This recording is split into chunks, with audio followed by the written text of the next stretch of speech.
Welcome to the Side Hustle Army podcast. I am your host, Galen Nuttall, and this is the podcast where I interview entrepreneurs who are up to big things and where you can get insight to help you launch or grow your business.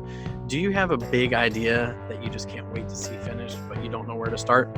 Head over to thesquirreljournal.com to get your free sample of The Squirrel Journal, a journal I wrote to help you pick and stick out your next big goal to see it done in the next 91 days or less. When you buy a copy of the journal, you get access to additional training, a Facebook group, as well as a recording of a 90-minute goal-setting masterclass on how to pick that next big goal of all the ones you might have swirling around in your brain, and then a first free week of how to ramp up your productivity. So check it out at thesquirreljournal.com, and welcome to the show. Here I am today with Claudia Harvey. Claudia Harvey is a Canadian entrepreneur who has been featured on Dragon's Den. Claudia, actually, I saw, we met recently as you were speaking for a kickoff of a business week in this area where I live. And one of the things that really struck me was that you are very much in the arena of philanthropy and talking about philanthropy. And so that's one of the big reasons I was like, I really got to talk to you because I haven't talked about this subject yet. But you are, so you began your first independent venture with Dig It Apparel, and you struck a deal with Kevin O'Leary, who's the famous venture capitalist of CVC Canada's Dragon's Den. And there are so many more things I could say about you from your bio. I mean, you've shared events with Tony Robbins, Pitbull, which I think is amazing. Pitbull is actually a pretty fascinating guy. And now you are also working as a founding partner of BG Wealth Group, BG Investment Holdings, and BG Marketing Authority to help others emulate your success, grow their businesses, and expand their wealth. Welcome, Claudia. Thank you. My pleasure to be here. Thank you so much for the opportunity to speak to you and to your audience. Thank you. Yeah, no, I'm so glad. I'm so honored that you're here and can't wait to talk more about all sorts of things. So first off, one of the things that I really love to hear about is, what is it that led you to where you are? Like, what are some of the big sort of milestones, I guess, that got you into the entrepreneurship arena? I mean, being featured on Dragon's Den, starting companies, like it's always something that I find really fascinating. So if you could give us a quick rundown of what the path has been for you to get here. Sure. Yeah, my pleasure. I'll go back a number of years. I started in my entrepreneurial life later in my career. I had a 25 plus career in insurance, finance, and really in the corporate sector. As soon as I graduated from university, I beelined as fast as I could to Bay Street, which is Wall Street of Canada, and learned from the ground up, from administrative job all the way to vice president of sales within a 10-year period. And the trappings, I'll make this really quick, but the trappings of having a corporate job, I think a lot of people can resonate with, that there's a lot of stresses with that. And you're pulled in so many different directions. You don't feel like you have a lot of control over your own life. By the time that I was at the pinnacle of my career, I had 3 young children at home, traveling all the time, and very, very unhappy. What I thought was success, my early definition of success, was having money, which is my parents' and my family's definition of success. I fell into that same definition because you're born and raised that way. But then by the time I got to a certain period in my life, I realized that that is not my definition of success. My definition is living with more balance and harmony and strength in my life. So I started to shift away from the corporate world, create a plan of how I would leave that type of world, and started my entrepreneurial journey when I was 40. So it was good. Yes. No, that's super. I mean, what you just said is really fascinating around, whether your goal is your own goal or somebody else's goal, or your definition of success is your own or not. And I think that, just like you said, the trappings of the corporate world can seem really enticing, but there is that trade-off, usually that trade-off of pressure, stress, time constraints, constraints on creativity usually. Yeah. So it's really hard, especially for, I think, the entrepreneur brain who wants to create and maybe work outside of the box a little bit and, try things out. It can be tough to do in a corporate environment for sure. Yes, absolutely. Yeah. Yeah. So what is of what you do now, like what fuels your passion for what you do now? Because I find that, it takes a lot of passion to stick it out, create a business, keep going to get through those tough spots. Yeah, well, I think, again, hindsight, it's now been 10 years down the entrepreneurial business owner path. And I think in hindsight, when I started Dig Apparel with my then business partner, we created a product that had never been seen in the world before. And it's a fufu shishi type of product that's a manicure, nail protective utility glove for ladies. And it has a nail protective tip built inside. And that is an industrial design patent on the glove. And the world had never seen that. So we were basically meeting the need that my business partner and I had to maintain our manicures and our nails when we were active in the garden and utility. So when I started Dig It was creative. It was my fourth child, kind of my fifth because I have a husband as well. So it was kind of my baby. And I literally started it from my kitchen with my kids running around me, with a lot of women entrepreneurs doing that. We fulfilled it from my garage. We created the product over 9 months. We created the website, the name, the trademark, the type of product. We had focus groups with women. We tested the market to see if there was really a viable product and a need out there before we actually put a lot of money into launching the product. It was very, very creative. And because I had such a large experience in the corporate world with finance, marketing, operations, running a company on a corporate side of creating all those pieces together, I took that experience, married it to the Dig It experience with the creativity. So I would project manage Dig It right from the ground floor. And as the course over the years, as an entrepreneur and a business owner, you have to not be in the weeds as much when you're starting to expand the business. So then we started to get a team of people with us. We outsourced the logistics, so I'm no longer fulfilling from my garage. We actually have a warehouse in Canada. We have a warehouse in the States. We're looking to have a warehouse in Europe. So it's adding to your roster of people that also have unique abilities. So I'm not the logistics person anymore. I have a team that does that. Yeah. I'm not the accounting force anymore. I have an accounting team. So, and I'm not the sales anymore. So, but at the time I was the chief bottle washer of everything. And my business partner at the time was the salesperson. So it was a really good combination of creating from the ground up, but then you have to start letting go and releasing. And as I moved through that process, through the 10-year process, then it becomes rinse and repeat. And that's when I started other businesses and partnered with other people that bring other abilities to the table. So we then help business owners and entrepreneurs launch their business and product-based business as well. Very neat. Well, yeah, I mean, there's so many great things you said there, and I want to make sure I highlight a few of them. One being that you tested the market before. It sounds like you tested before you did a full-scale launch, and you compared it to the baby, which is also a thing I heard recently, which is like, it's easy to fall in love with your baby, the business, and think everyone loves this baby as much as I do, and everyone's going to want it as much as I do. And then launching it and then finding out there's no market can be really crushing, especially if someone spends a ton of time and money in it. So that's one of the things I've definitely seen as an approach that seems to work much better, is to test that. I mean, I actually kind of did it with my scroll journal, where I launched all sorts of things to see whether people were actually going to, people speak with their wallets, right? And so it's like, are people actually going to fork over money? Because people can say they'll do stuff forever, but if they actually fork over the money or not. Yeah. And the other thing I wanted to make sure was, the thing that you said, I really like that you trace the whole path from, starting at your kitchen table with the kids running around, fulfilling orders in the garage, then having a team, and then not being in the weeds so much, not wearing as many hats. And I think for a lot of entrepreneurs, especially in those early days, it just feels like, am I ever going to get to that point where I can hand off the things that I'm not great at? Because I'm a big believer that everyone has superpowers. And the more time we can spend, the more time I can spend in my superpower and just let someone else take care of as much other things as possible, the easier life gets. I think a lot of entrepreneurs get into I don't want to spend the money on that. I can do it, so I might as well do it. I know how to do it. But they don't understand that you have a unique ability, that you put this company together, you put this product together, or the service together that you're offering.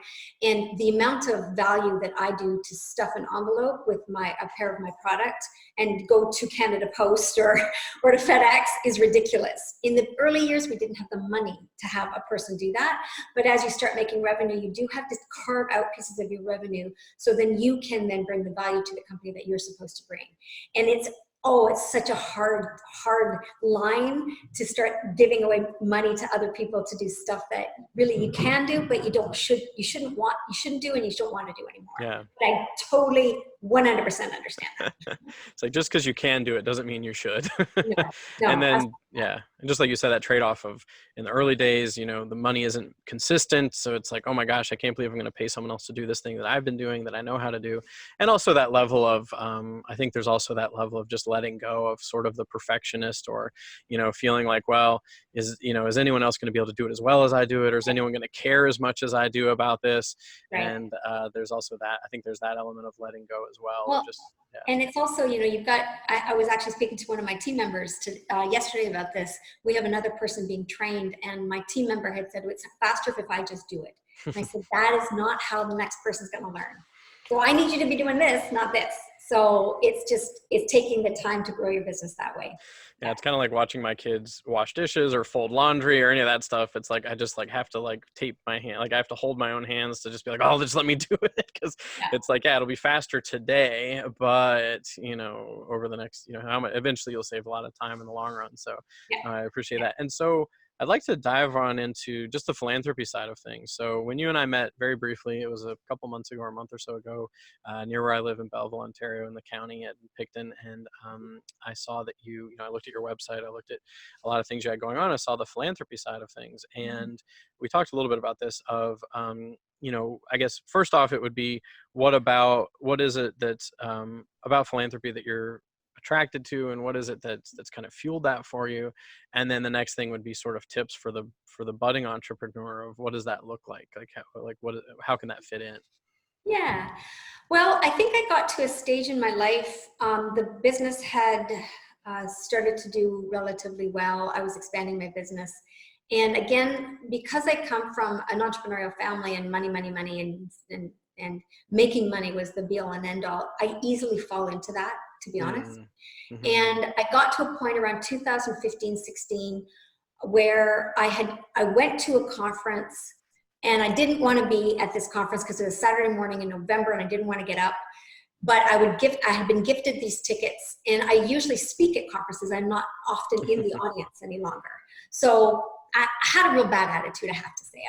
But I said, I got these tickets, and I thought, well, I committed to going, so I'm going to go. And often those type of things change your life, because you don't want to be there, but then something happens that, thank goodness you're there, because that conference changed my life, and that introduced me to the concept of philanthropy. So it was a conference called Social Light. I don't even know if they still put it on, but it was social entrepreneurship and teaching communities around the world how to not take donations and just sit back and take donations, but teach them how to create and have businesses, sustainable business, in these little tiny communities that are so different than where we live. And I thought, and these communities need help, but not in donation help, in understanding and learning how to be self-sufficient. And when I'm sitting in the audience and I'm listening to these speakers who have organizations that do this, I thought, aha, that's what's missing in my life. I've been money-oriented, success-oriented. I have everything that you could possibly need in North America in a humble way. And I started to live in gratitude with that, because I am so thankful that I have that in my life. What can I start to give back? So it was this aha moment sitting in the audience in this time in my life where I'm like, I need to do this. And it was the missing piece of my life. So fast forward the next year, now that I have it in the back of my brain that I'm looking to do something, don't know what that is. And then I fast forward about 6 months thinking, maybe I'll create my own foundation. Oh gosh, that's a lot of work. That's creating your own baby itself. I'm like, maybe not. Fast forward another 4 months, and I see an opportunity that's in my neighborhood with this organization called sonas.org, SONAS.org. And it's helping women in Cambodia, in villages, be self-sustaining with manufacturing and looming their own scarves. And they needed help. And so I contacted the founder of that organization. Fast forward another year, I'm visiting the village in Cambodia, and I now sit on their advisory team and help them with numerous products that they've now launched across the world. And that is completely 100% fulfilling. And the women in the organization, it's not even an organization, it is an organization. I shouldn't minimize it. There's 12 women, Hmm. and we created this whole infrastructure where they clothe, feed, and educate their kids. The one-room schoolhouse is literally beside the weaving project, and they're happy. They are unbelievably happy. They come in such different circumstances than we have.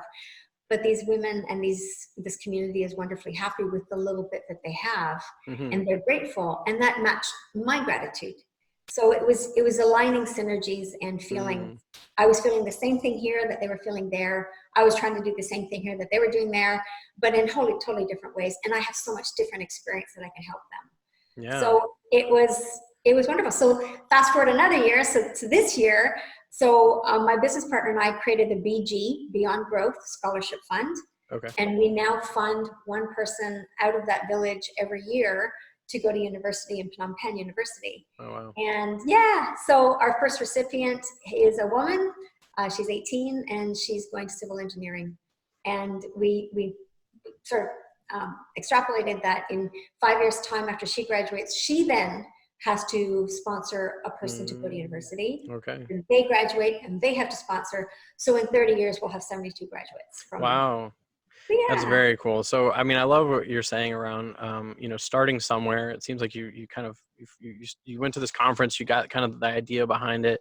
And like you said, the idea of starting a foundation, like it doesn't have to be, you don't have to start something massive right off the bat. It sounds like, you identified this existing, or like you identified this group, a way to help them. And I love what you said about,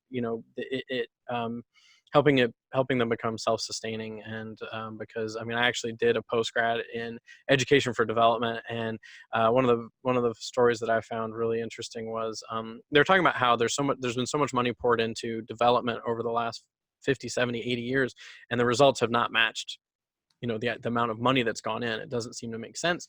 And one of the things they talked about was that most of it is a bit of a handout, like you've got this thing now, and it's not a lot of training, it's not a lot of empowerment of the people.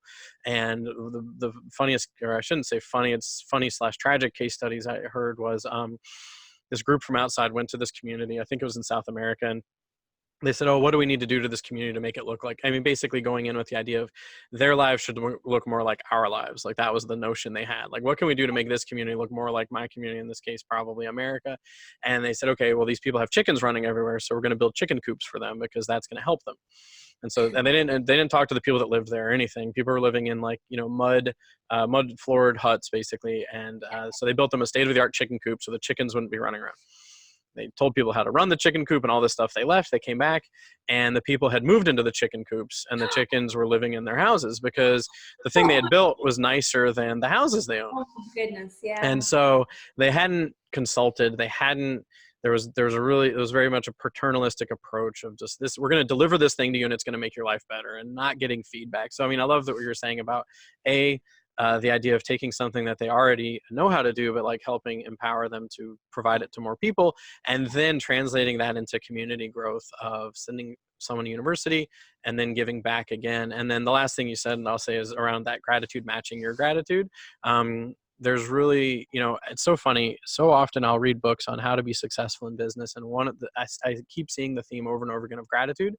And, like almost every book I've ever read on how to succeed is, starting our business is like writing thank you notes and being grateful and thanking people, and just it keeps coming back and back. And even some research that shows that gratitude rewires the brain, because as the life of entrepreneur, it's very easy to fall into the negative of this didn't go right, this person is doing better than me, this person has it all figured out and I don't. But when I look for gratitude, I find more things to be grateful for.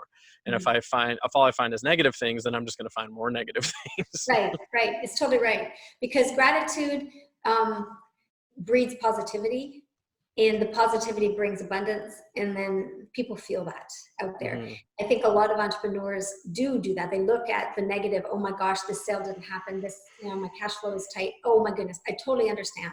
Like in the early stages, cash flow was extremely tight, really hard. We were at one point $1,000 away from bankruptcy. And sure, absolutely, bootstrapping the company and doing everything you possibly can to make sure that you're successful. But then again, back to what is your definition of success, and how much then can you start giving back? And you don't have to be a Bill Gates and a Steve Jobs or past Steve Jobs to have the ability to give back to an organization or a community that's in different circumstances than you. And you can do it in kind services. You can do in kind product. Doesn't necessarily mean that you have to give dollars. You can give advice if you have specific advice to give, but it's also extremely important to listen to them and what they need, as you said, with the chicken example. Yeah. And I like what you said about it. It can be in kind, like entrepreneurs, even a budding entrepreneur usually has a skill set that other people, the average employee, I should say, doesn't have. And so, I mean, I've seen entrepreneurs go into the community to help with programs for youth, just giving a couple hours here and there to give a talk about, how they got started or what they're doing. And it can be really impactful for people to see that, that example in their own community of someone who has struck out on their own and building something. So I like that idea too, because a lot of times, when budding entrepreneurs think of cash flow, it's like, nope, not going to happen. Like how can I possibly give money to something, but can I give my services or my expertise? So that's really interesting. Right. And a lot of people even start with volunteerism in their own community. I was a parent council person for years when my kids were in school, and I did a lot of volunteering at the grassroots level in my community. And I personally get more fulfillment from a global perspective where I can help an organization versus going to a soup kitchen. It's just, that's just me. I don't discount that at all in any way. I think it's wonderful because that again is in kind service. It's just finding what really marries with your own personality and what you really like, and then that will just be beneficial to everybody, yourself and the organization that you're supporting. Yeah, and I think that's a big role of the entrepreneur is sort of know thyself, like what's going to work, and try things, of course. Like sometimes it's just trial and error to figure out what's going to work. But I like what you said about, finding what works for you and what gives you that satisfaction and like how to make the most of it. And so what I was going to ask around, what are the next steps for your organization? What are the next big things that you see? I mean, I know you already mentioned that you have this in 30 years, you'll have 72 students. Like you've already mapped out what it's going to look like over the next 30 years, but what are some of the next steps for you? Well, with my businesses, growing all the businesses right now is very exciting. With our Dig It apparel business, we've launched a new product just this summer, and that product is called Dig It in the Sun. And it's a biopolymer dot you put on your body, and it tells you when you're exposed to harmful sun rays, UV rays. You put sunblock over your body, it changes color, and as your sunblock leaves your body, the dot turns back to purple, acting like your skin getting colored by the sun. Yeah, so that product is launching worldwide in 2019 and 20, and that's extremely exciting.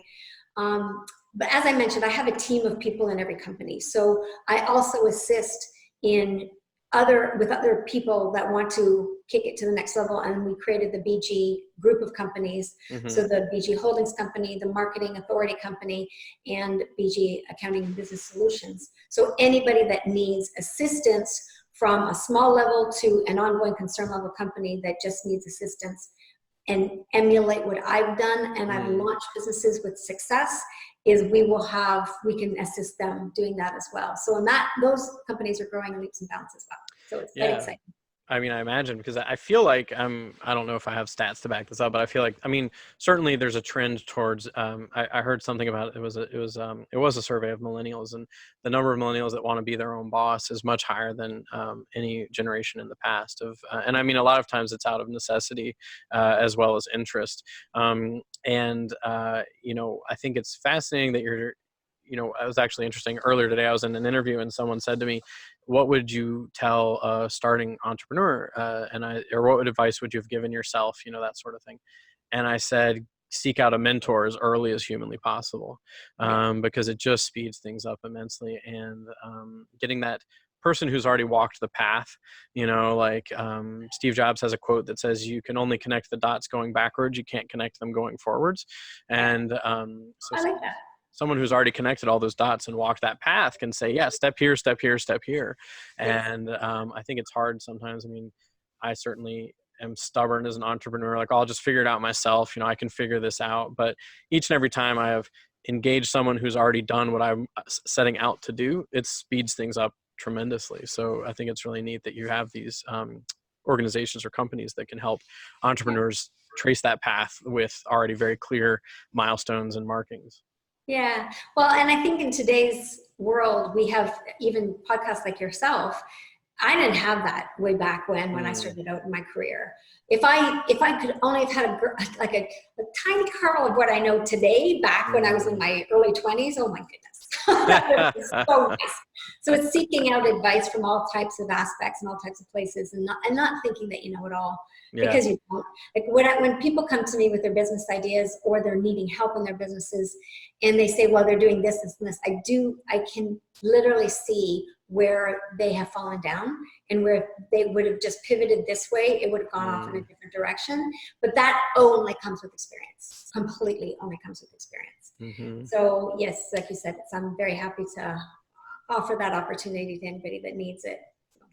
Yeah, for sure. And I didn't warn you that I was going to ask you this question, but I think it's a good one to end on, because it would be, what was the time that you felt, like, I don't know if you want to put it as the lowest point, or what was a time when you felt like this just isn't going to work, but then what was it like, or what did it take to kind of get out of that? Because I feel like I get those a lot, as an entrepreneur, where it's like, oh my gosh, this is finally where nothing's working, it's time to give in, but then invariably something will happen to kind of get me out of it or take me out of it. So would you mind sharing one example of that for yourself?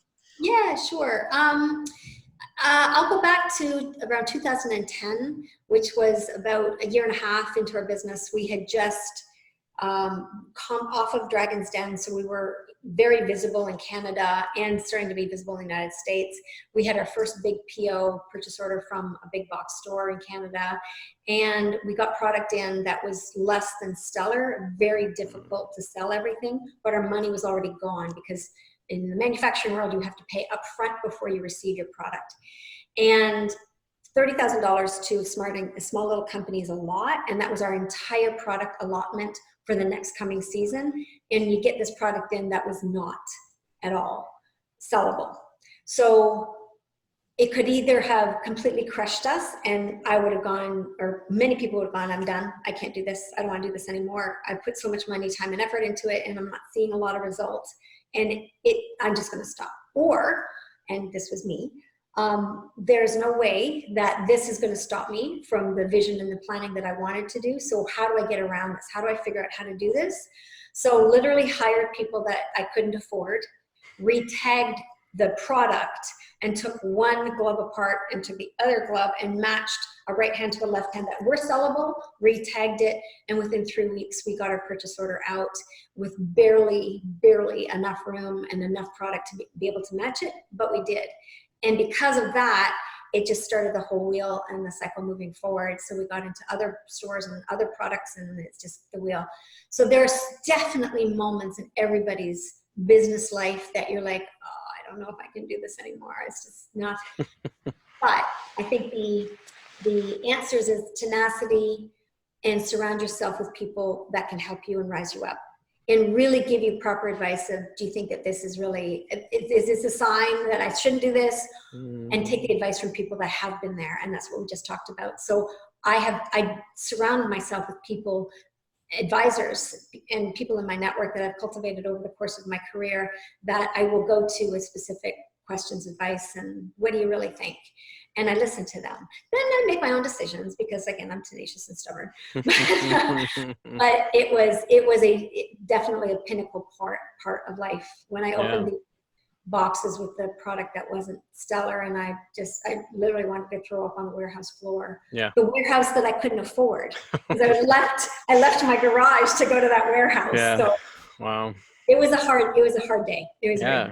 And I mean, it sounds like you asked the question, how can we make this work? Like, how might this work? How can we figure this out? Yeah.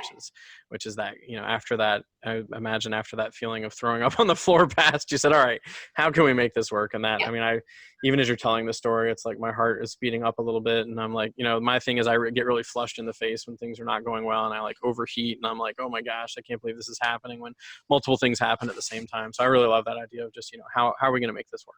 Right. This is, we can figure this out. How are we going to make it work? So that's Right. very cool. Thank you for sharing that. Cause those Yeah. are, My pleasure.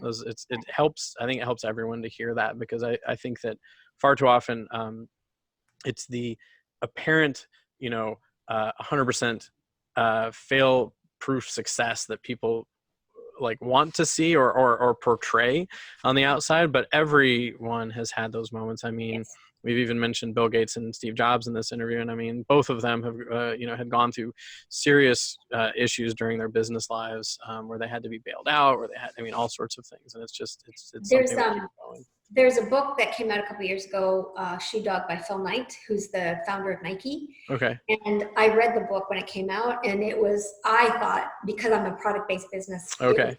it was phenomenal. Shoe Dog was amazing. Shoe And Dog. he talks about the evolution of Nike. And literally for 20 years, he was almost bankrupt.